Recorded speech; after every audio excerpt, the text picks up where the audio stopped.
योगेंद्र यादव जी भी हमारे साथ जुड़ चुके हैं, अध्यक्ष हैं भारत जोड़ो अभियान के। योगेंद्र यादव जी, ये तस्वीर जो आ रहे हैं रुझानों में, उसको अब कैसे देख रहे हैं?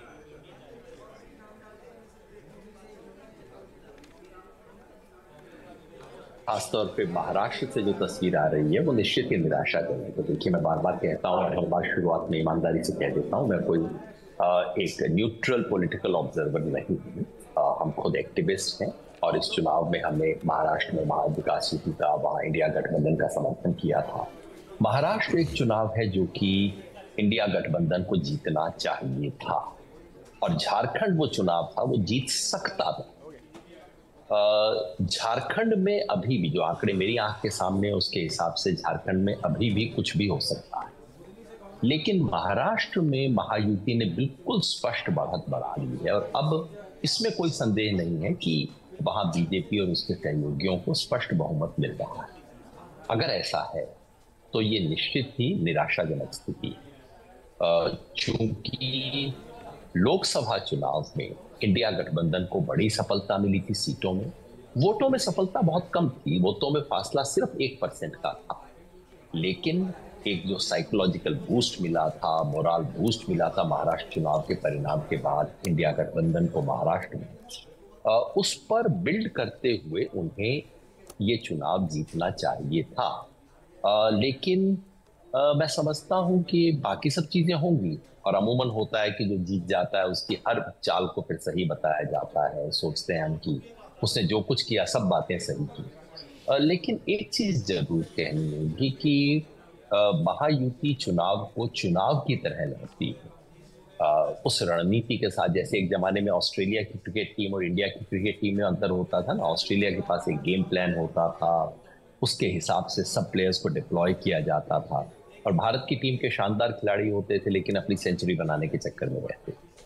मैं समझता हूँ कुछ वैसा ही अंतर एक हुआ है। ये चुनाव वो नहीं है जो कि बहुत बड़ी पॉपुलैरिटी से जीतने वाली स्थिति। अभी मेरे पास वोटों के आंकड़े नहीं, लेकिन वोट में कोई 3-4% से ज्यादा का फासला होगा अभी क्लियर नहीं है। देखिए, थोड़ा समय में पता लगता है। तो क्या वो अगर फासला 2-3-4% का है तो फिर ये निश्चित ही एक रणनीति की हार है इंडिया गठबंधन की। यही यही मेरा पॉइंट था, क्योंकि आप गेम प्लान की बात कर रहे थे कि जैसा ऑस्ट्रेलिया की टीम और इंडिया की टीम की आप बात कर रहे थे, तो क्या वो जो गेम प्लान है या वो रणनीति जिसकी आप बात कर रहे हैं वो उस तरह का महायुति के पास नहीं था, INDIA गठबंधन के पास नहीं था? क्या कारण आप देखते हैं? महाविकास अघाड़ी, जो कि वहां इंडिया गठबंधन का नाम है महाराष्ट्र में, उन्हें क्या करना चाहिए था? उन्हें लोकसभा चुनाव की अपनी सफलता के बाद एक बड़ा नैरेटिव चाहिए था कि भाई लोकसभा में तो थोड़े से जीते हैं, विधानसभा में तो और ज्यादा जीतेंगे, और वो मेटा नैरेटिव, बड़ी कहानी, बड़ा मैसेज जो जनता के लिए उनके पास हो सकता था, वो ये तो धोखे की सरकार है, ये तो बिल्कुल फ्रॉड से बनी हुई सरकार है, इन्होंने ये सब कुछ किया है, और एक स्पष्ट नेतृत्व लेके जा सकते थे। इन दोनों चीजों में ही वो बिल्कुल असफल रहे। अंत तक इंडिया गठबंधन का कोई स्पष्ट नेतृत्व नहीं था। अंत तक उनके पास कहने को कुछ नहीं था कि भाई हमें आप क्यों वोट दो। और ये जो मैं समझता हूँ महायुति की, जो बीजेपी का गठबंधन है, उसकी जो सफलता रही है वो 2-3 चीजों में जो मैं देख पा रहा था। एक तो कि उन्होंने इस चुनाव को एक माइक्रो चुनाव बना दिया, कॉन्स्टिट्यूएंसी बाय कॉन्स्टिट्यूएंसी। तो ओवरऑल मेटा नैरेटिव वाली जो बात थी, जो महायुति के खिलाफ जा सकती थी, क्योंकि उन्होंने सरकार जो बनाई थी धोखे की सरकार थी, लोग उसे नापसंद करते थे, लेकिन वो दाग कहीं मिट गया चुनाव के नजदीक आते आते। एक सफलता ये थी। दूसरा जो उनकी रणनीति थी, रणनीति में जो उन्होंने कई जगह पे छोटे छोटे इंडिपेंडेंट कैंडिडेट खड़े किए, वोट कटवा खड़े किए, छोटी पार्टीज खड़ी की, इन सब का असर कितना होगा 2-3 घंटे में हम देख सकते हैं, लेकिन मुझे लगता है इससे भी असर हुआ। रही बात बटेंगे कटेंगे वगैरह की, मेरी अपनी समझ है कि उसकी महाराष्ट्र में बहुत ज्यादा पकड़ नहीं बनी, क्योंकि खुद बीजेपी के नेताओं ने विरोध किया, कहा कि नहीं नहीं नहीं, ये नैरेटिव यहाँ नहीं चलेगा। हो सकता है मराठवाड़ा के कुछ इलाके में चला हो, और मराठवाड़ा में बीजेपी गठबंधन को बहुत बड़ी सफलता मिल रही है, वहां हो सकता है चला हो, बाकी पूरे महाराष्ट्र में चला हो ऐसा मुझे अभी नहीं लगता। योगेंद्र जी, हमारे साथ वरिष्ठ पत्रकार एनके सिंह सर हैं, वो कुछ आपसे सवाल करना चाह रहे हैं सर। योगेंद्र जी नमस्कार। ये देखिए, आप एक पॉलिटिकल पर उससे एक्टिविस्ट हैं, जुड़े हुए थे, ये सब तो ठीक है, लेकिन क्या ये लगता नहीं है कि कांग्रेस 10 साल के बैटरिंग के बाद लगातार उसको ये सत्ता से बाहर रही है? एक अच्छा मौका था 2024 के इलेक्शन में कि मोदी के वर्चस्व से धीरे से जनता निकल रही थी और कांग्रेस की तरफ जा रही थी। वोट परसेंटेज बेटर हुआ, बीजेपी का कम हुआ और वो वोट शिफ्ट हुए कांग्रेस की तरफ।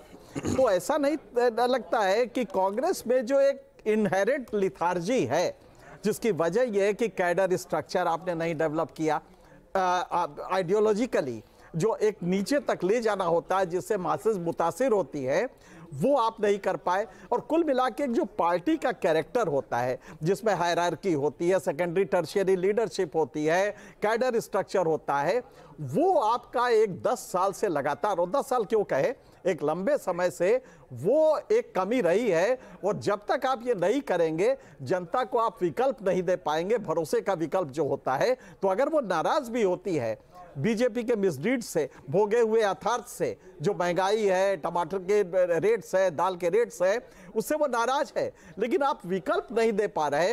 महाराष्ट्र में भी कमोबेश जिस तरह का आपने चुनाव लड़ा है, माइक्रो मैनेजमेंट नहीं किया या कैडर तो आपके पास था ही नहीं जो कि उसको कैरी करता है आपके मैसेजेस को। तो वो लगता नहीं है कि सीधे कांग्रेस को इस पे दोष देना चाहिए? सिंह साहब शुक्रिया। तो आपने काफी बातें कही जो अधिकांश से मैं सहमत हूँ। मैं समझता हूँ 2024 के लोकसभा चुनाव ने विपक्ष को और खास तौर पे कांग्रेस को एक अभूतपूर्व मौका दिया, एक विंडो ऑफ अपॉर्चुनिटी दी। इस विंडो ऑफ अपॉर्चुनिटी में पूरा विपक्ष और खास तौर पे कांग्रेस अगर प्रयास करती तो एक चुनाव के बारे में रणनीति, महाराष्ट्र का ही देखिए, अगर थोड़ा पहले से रणनीति होती, सीटों का बंटवारा, आखिरी दिन तक इनका खींचतान चल रहा था, तो स्थिति निश्चित ही बेहतर हो सकती थी। और कांग्रेस के बारे में आपका कहना कमोबेश सही है। मैं समझता हूँ झारखंड के नतीजों को हम देख रहे हैं इस वक्त, लगभग बराबर चल रहे हैं इंडिया और एनडीए गठबंधन दोनों, लेकिन उसके भीतर अगर आप देखें तो सफलता ज्यादातर जेएमएम को मिल रही है और ज्यादा नुकसान कांग्रेस को हुआ है। कम से कम घंटा भर पहले जब मैंने चेक किया था, आधा घंटा पहले, तो मुझे ये तस्वीर दिखाई दे रही है। मतलब कि झारखंड में भी अगर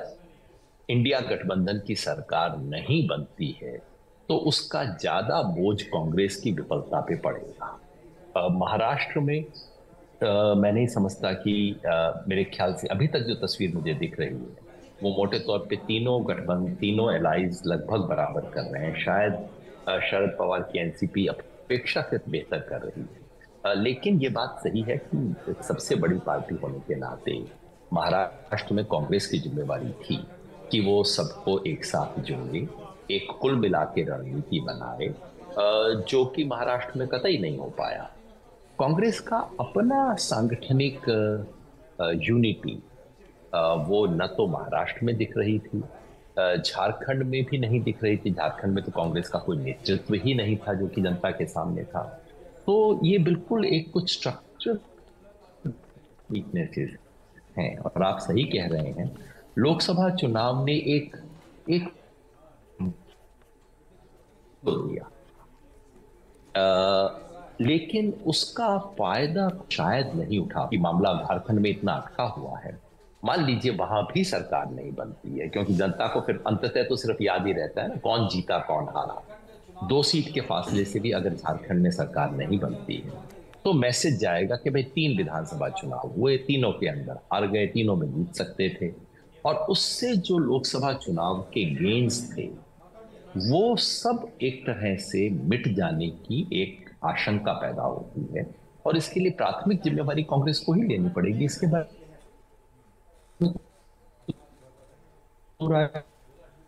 हो ही नहीं सकता। योगेंद्र जी की आवाज में शायद कुछ दिक्कत हो रही है। वापस कनेक्ट हो गए। हाँ सर, अपनी बात पूरी जी। अब मैं कह रहा था कि इसके लिए प्राथमिक जिम्मेवारी कांग्रेस को ही लेनी होगी, इसमें कोई संदेह हो ही नहीं सकता है। तो एनके सिंह जी की बात से मैं सहमत हूं यहाँ पे।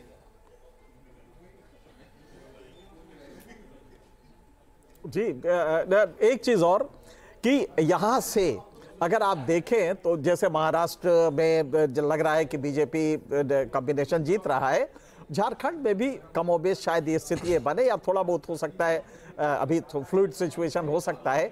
लेकिन इसके बाद अब आप क्या देख रहे हैं कि क्या वाकई कोई विकल्प कांग्रेस एंड यू कहिए कि कांग्रेस प्लस, क्या वाकई एक विकल्प देने की स्थिति में है, या ये ऐसे ही चलता रहेगा और जो इनका विजय का घोड़ा है, अश्वमेघ का घोड़ा है, वो मोदी का चलता रहेगा? क्योंकि चीजें बिगड़ती जा रही हैं, कम्युनल लेवल पे बिगड़ रही हैं। आज मुसलमानों को अपने नाम छिपाना पड़ रहा है, जब वो बाहर निकलते हैं तो अपना नाम, तो जब ये हो रहा है तो दो पैरामीटर्स हैं, या तो डेवलपमेंट हो रहा है और वो हमें दिखाई नहीं दे रहा है, क्योंकि डेवलपमेंट को सेलेक्टिवली जब आप लेते हैं तो दिखाई देता है, लेकिन जब आप डीप में देखते हैं तो वो डेवलपमेंट एक्चुअली होता नहीं है। जैसे रिच पुअर डिवाइड है, ये नजर नहीं आता है, लेकिन वो बहुत भयानक तरीके से है। तो लग नहीं रहा है कि कांग्रेस जब तक एक विकल्प के रूप में या अपोजिशन विकल्प के रूप में नहीं आएगा, और उसकी ये जो हिस्सेदारी भागीदारी कर रहे हैं, क्या ये वाकई अपील करेगा आने वाले दिनों में? क्योंकि एक ही मुद्दा इस समय कांग्रेस के पास है, हिस्सेदारी भागीदारी। क्या इतने से काम चल जाएगा मोदी के जगरनॉट को रोकने में?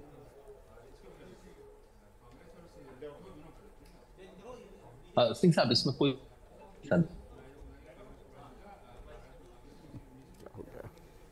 लगता है आवाज फिर से, ये एक अपोजिशन की हेलो, जी जी जी सर बोलिए।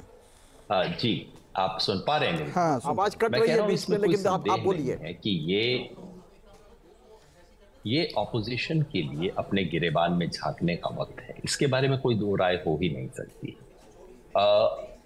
जो देखिए, एक तो 2019 का मामला था जहां मोदी जी की व्यक्तिगत लोकप्रियता इतनी ज्यादा थी कि बाकी कोई चीज मैटर ही नहीं थी। आज वो स्थिति नहीं। आप बिल्कुल ठीक कह रहे हैं, जनता के मन में सवाल है, केवल मोदी जी का नाम लेने भर से आप चुनाव जीत नहीं सकते हैं, और तमाम तरह के मुद्दे हैं इस वक्त ऑपोजिशन के पास उठाने को। इन सब के होते हुए और महाराष्ट्र जैसी स्थिति में जहां आप लोकसभा चुनाव जीत चुके हैं, उसके बाद यदि आप नहीं कर पा रहे हैं तो इसका कारण ये नहीं है कि कोई बीजेपी अचानक इतनी लोकप्रिय पार्टी हो गई। इसका मतलब है कि जिसे अंग्रेजी में कहते हैं, you can't get your act together. आप ठीक से चुनाव लड़ नहीं सकते हैं, ठीक से सांगठनिक तरीके से नहीं रणनीति बना सकते हैं, और ये ना कर पाना बहुत बड़ा एक तरह से अपराध माना जाएगा इस इतिहास के मोड़ पे, जहां इस देश की बिल्कुल बुनियाद पे हमला है, इस देश के बुनियादी मूल्यों पर हमला है। उस समय उसकी रक्षा की जिम्मेवारी जिस चौकीदार को मिली है, कांग्रेस और उसके सहयोगियों को, अगर वो इतनी न्यूनतम जिम्मेवारी निभा पाने में असमर्थ रहते हैं तो इतिहास उन्हें माफ नहीं करेगा। योगेंद्र जी, एक सवाल और पूछा था एनके सिंह सर ने यहाँ पर कि क्या विकल्प देने की स्थिति में नहीं है, तो उसी को हम आगे कैरी फॉरवर्ड करेंगे कि क्या वाकई आपको लग रहा है कि नहीं, उस स्थिति में नहीं है, और अगर स्थिति में है तो आपको क्या वो विकल्प दिखता है? देखिए, ऐसा नहीं है कि विकल्प देने की स्थिति में नहीं है। यही वो महाविकास अघाड़ी है जो कि 5 महीना पहले 2/3 सीटें महाराष्ट्र में जीती। और यदि आप ग्राउंड पे देखें, उनके पास नेता हैं, उनके पास मुद्दे हैं, लेकिन कहीं उनका संयोजन करने की जो स्थिति होती है, चुनाव केवल इससे नहीं जीता जाता कि जमीन पर आपके पास मुद्दे हैं। जो लोगों की दुख तकलीफ है उसको चुनावी मुद्दा बनाना एक राजनीति का काम है।